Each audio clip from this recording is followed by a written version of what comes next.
Imagine a conference room in Washington, D.C., thick with cigarette smoke and tension. Back in 1952, the Cold War is heating up, and the American Psychiatric Association is in the final stages of publishing a document that will forever change mental health treatment in the U.S., the first edition of the Diagnostic and Statistical Manual of Mental Disorders. At the table are psychiatrists, many of whom worked with soldiers returning from World War II. They've seen men catatonic with shell shock, mothers institutionalized for nerves, and public demanding answers. The hope to bring order to the chaos of mental health. The original DSM had just 106 diagnoses. Homosexuality was still considered a disorder. The goal wasn't empathy, it was utility, to standardize treatment and billing. No one knew this book would evolve into the culture artifact, debated and dissected in classrooms, courtrooms, and conversations. Fast forward to today, and the DSM-5 sits on our desk like a sacred text. But most of us weren't taught how to use it. It just appeared one day in grad school with a thud. So how do you actually use the DSM in real life? That's what we're digging into today on this episode. Hey, welcome to this episode of Licensure Lifeline. I am your host, Matt Lawson. And as I said in the intro, we are going to actually take a bit of a deep dive into the DSM and how we actually use it, what we use it for. You know, I think, and this has definitely been my experience, once I graduated, I have used the DSM very little. I don't even have the newest copy right now. It feels like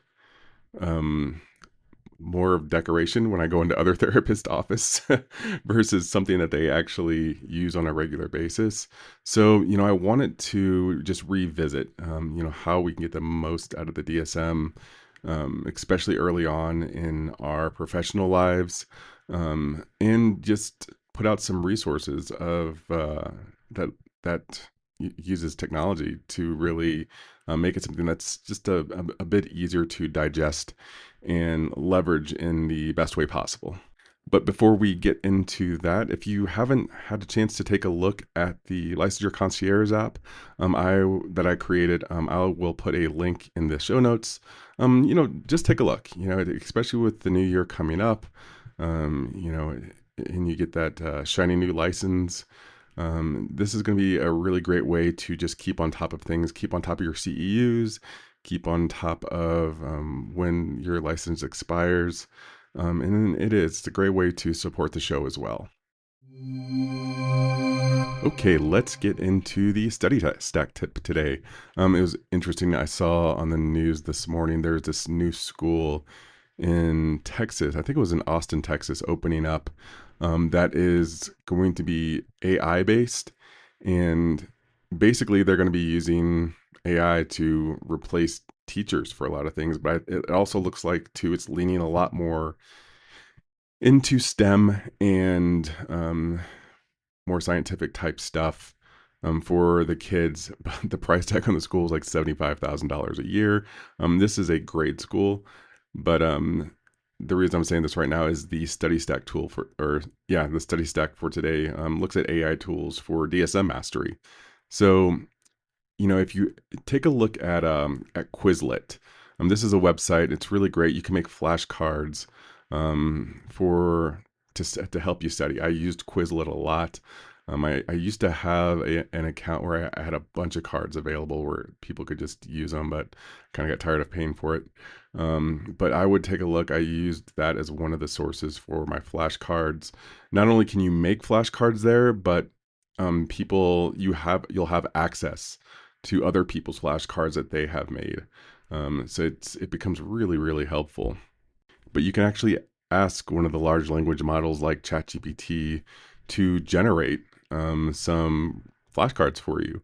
I do recommend you actually typing them out once you get them from ChatGPT versus just copy and pasting. Just the act of typing it out just gives you one little extra layer of learning. But the AI can use things like, it can create things like if-then type Study cues. So if symptoms include fear, scrutiny, but not panic, then think social anxiety. If trauma plus flashbacks plus disassociation, think PTSD. But you can actually type that into the prompt when you're making these flashcards just for a higher level of learning versus like, this is depression, and then give the definition of depression. Little bonus tip here, there's actually a DSM app that you can put on your smartphones or tablet um, that you can use during like practicum for quick lookups, which is really nice. It just makes things go super speedy when you can just type in what you're trying to look for versus trying to just flip through things. Okay, on to the news. Recent legislation in several states is proposing insurance reform that can make the DSM aligned diagnoses more critical than ever before just to be reimbursed. If passed, clinicians will be required to justify care based on DSM specifiers and severity levels, especially in Medicaid and telehealth context. It's a pretty big deal. I'm not a big fan of us having to justify why we should get paid to work with people. Um, I get that there's some level of, people want to protect against fraud and stuff like that. It's with the way therapy is, and I'm sure a lot of you feel this way. Like, you just really want to do the best for the person in front of you, and it's to put one more line of red tape that we have to deal with. The other piece here is just being on top of this kind of information to make sure that you are crossing your T's and dotting your I's and not leaving yourself or your practice vulnerable to the wrath of insurance companies. Let's get on to the core content here. So the DSM is more than just a textbook, right? It is a tool. It is something that we have in our toolbox, and it's not necessarily something you're going to read from cover to cover. Actually, I do not recommend doing that. It's kind of a waste of time, especially at this point. You're not going to get too much out of it. You're better off reading books on different modalities and different clinicians and different scenarios of people. But learn to use this as a reference guide.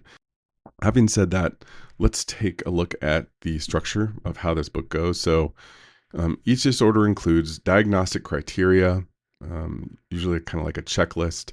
Then it has specifiers, associated features, prevalence, development in course, risk and prognostic factors, cultural gender notes, and differential diagnoses along with comorbidities. That list I just rattled off can really help with how we organize our thinking around diagnoses. And thinking of this almost in terms of like a mind map, um, of being able to kind of look at these things and kind of getting used to taking your thought processes through these different categories, these different areas, and kind of allowing the questions to come up there, allowing different pieces to come up just to help you better understand what this person is dealing with. But it does, like, you can get very much so just used to looking at the situation that has been brought to you in this manner. And it really kind of helps connect dots. So it's not just about memorizing the information. A lot of the stuff you'll start to see a lot of different diagnoses that just you know you get in your practice all the time. Like, I basically have anxiety and depression memorized at this point around all the different little aspects and the things to consider, because it's something I see so often with people. Even a couple of the mood disorders, I pretty much have memorized at this point. But again, a lot of this stuff just starts to give you some foundational understandings, right? To allow you to ask the questions around, like, oh, like, if this, then what else? I can see how this is leaning toward whatever. Using the DSM, has become easier than it ever has before. With the advent of AI and large language models, you can actually take information from, like, let's say a session or a conversation, and take out all identifying information. Of course, that's always, if you're ever going to use any of these AI models, you want to make sure there's no proper nouns in there, no identifying information for anybody that you are working with. A lot of the times I'll pull out bullet points from the conversations of things that I think are important information. And I will have a legit conversation with a large language model that goes something like, based on this information, based on these bullet points, I am leaning toward bipolar disorder, bipolar 1. And, I'll ask the LLM, like, what do you think? Or what are some differential diagnoses? What are some of the other things that I should consider based on this information? And again, like, it's a conversation. Like, I will sit there and go back and forth with the chatbot, talking about different things. It's not just give me this information based on this and write these things out for me. It's really neat to be able to do that. And, I could just as easily do this with a colleague. But again, like, why not? Why not use these things and leverage this tech in favor of us best supporting people that we're working with? All right, how about some questions you might see on the NCE? First up, which section of the DSM provides information about symptoms development over time? Is it A, associated features, B, development and course, C, differential diagnoses, or D, risk and prognostic factors? The answer here is going to be B, development and course. Development and course, this section outlines symptoms, onset, progression, and long-term patterns. Next question. A client reports chronic worry and tension most days of the past year. You're considering general anxiety disorder. What key feature would differentiate this from panic disorder? Would it be A, sleep issues, B, duration, C, sudden onset of fear, or D, muscular tension? The correct answer is going to be C. Panic attacks often involve sudden fear episodes, where general anxiety disorder is persistent worry without acute surges. Next question. The DSM-5 TR includes what new diagnosis related to prolonged mourning? Would this be A, persistent bereavement disorder, B, prolonged grief disorder, C, chronic sadness syndrome, or D, loss adjustment syndrome? The correct answer is B. Prolonged grief disorder was added to the DSM-5 TR to address intense, long-lasting grief. So this question, I want to say that the DSM, you will see like popular like diagnoses on a test. They're not going to try to dig in and get some random diagnoses that's kind of rare to trick you. Maybe there might be a question there just as like a test question, or like they have a certain amount of just questions that they're testing out within like the NCE and some, I think the NCM-HC as well. I can't remember. But they do, like, they don't really try to trick you.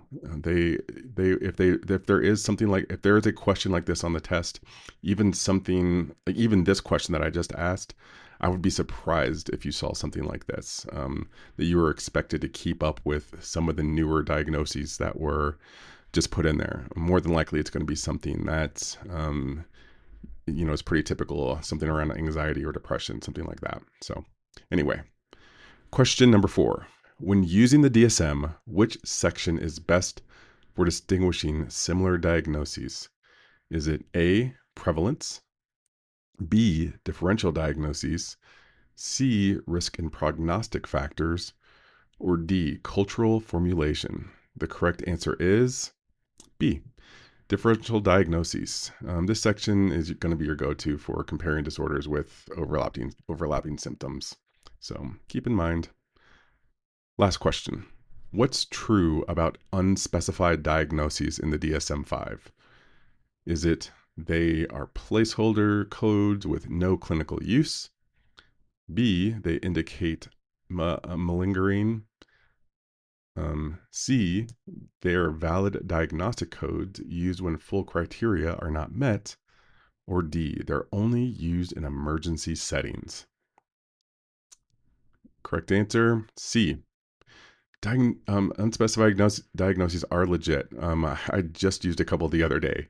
Things like relationship issues is not a DSM diagnosis. It's actually a Z code, which you'll learn about. But unspecified codes are, it helps us paint a full picture of what's going on with the person that we're working with. That's going to be it for the questions. A quick note for my LCSWs studying for the ASWB. You're going to use the DSM as well, right? Again, another parallel in this field. It just sometimes makes it insane to me that there's all these different separate whatevers. But using the DSM in community health, you're going to kind of need to know the differences between diagnosis and problem statements, understand how environmental factors as well and social justice relate to symptom presentation. All these things I think are factors that we all should consider when working with people, but with social workers, I know that these things tend to come up a bit more. Let's go on to some resources that you guys can use. So DSM-5 TR app, great searchable digital version of the manual. It just makes looking things up so much easier. Highly recommend just having it. I have that on my phone. It's nice just to have. DSM made easy. This is a book by James Morrison. Great supplement guide for the DSM, especially for students studying the DSM. Kind of breaks things down in a way that focuses on areas that are most often tested upon and seen in practice. All right, folks, that is going to do it for this episode. Thank you so much for listening. This is going to be the second to last episode of the year.